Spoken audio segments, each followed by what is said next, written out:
Hello and welcome back to Landon's white t-shirt and headphone art vlog. I guess not a blog because I'm talking to a camera. So today we'll be talking about skyscrapers and how they were an integral part of the creation of Chicago as much of a city as it is now. Now, Chicago was actually the first city to have a skyscraper, first built in 1885. It was called, it was a home insurance building, and it rose, and it was only 10 stories, okay? It was only 10 stories.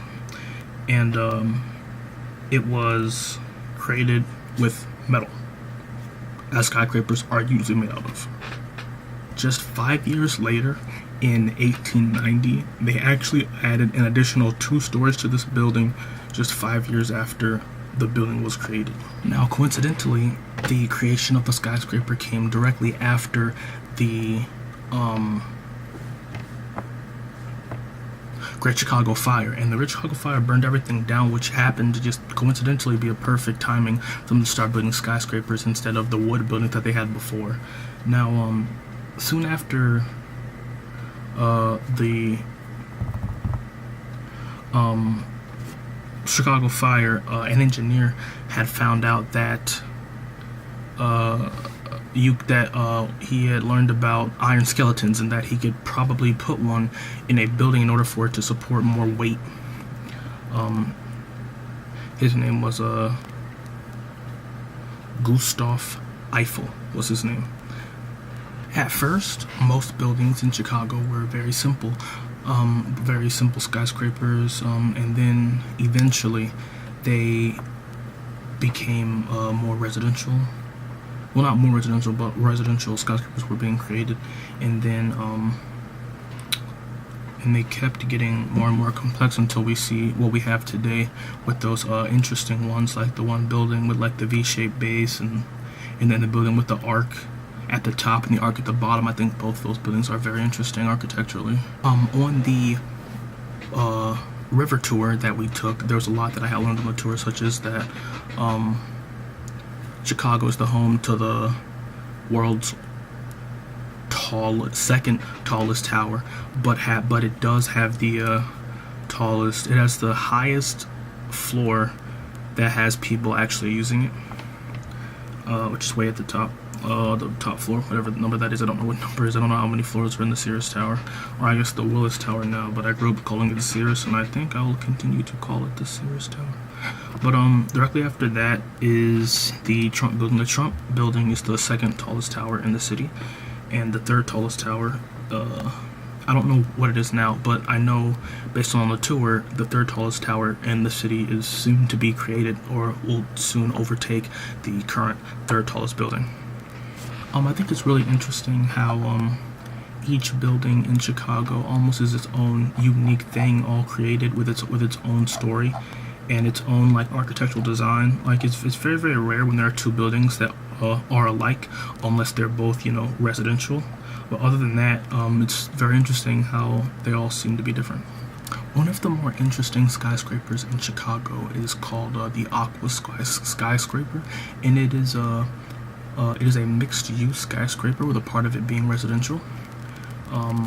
This skyscraper is 82 floors.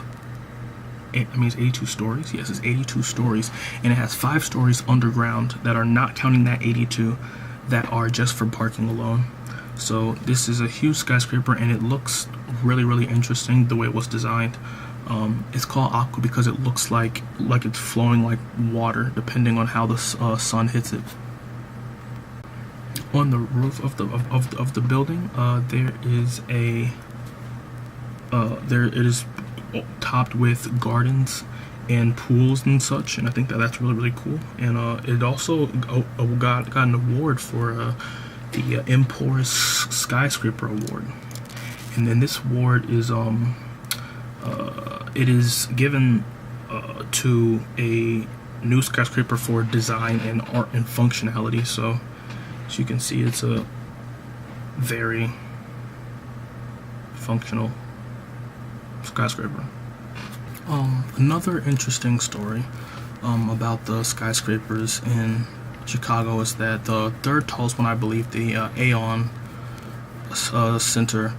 I don't know exactly how tall that one is, but I believe it's 80 stories, but each story is a little bit taller than usual. But it's 80 stories, and when they finished the tower in the 1970s, this is a story that was told to us on the river cruise, but in the 1970s, they created the tower. When they finished it with marble, they thought the marble was going to be a good idea, but then I believe this says here is 14 years later, and in 14 years the marble started to buckle, so they had to replace it, and they decided to replace it with granite. But it being the tallest tower and so large, it was extremely expensive for them to replace it. It cost them $80 million to replace all of the marble on the building with granite, which is completely ridiculous because that was, what was that? That was half of the original cost of the building, so they had to basically pay 150% of the building's cost in order to have it be functional, which is ridiculous. The last building that I'd like to talk about is the Trump Tower, which architecturally it's actually really interesting. The tower actually points at different buildings in the city if you look at it from different angles, and it has 3 step-like points on it that point in different directions. And the first point points at the cornice, which is the cornice of the nearby Wrigley building. The second one points both north toward River Plaza and west towards Marina City. And the third one points to Mies van der Rohe, last Chicago project known as the AMA Plaza.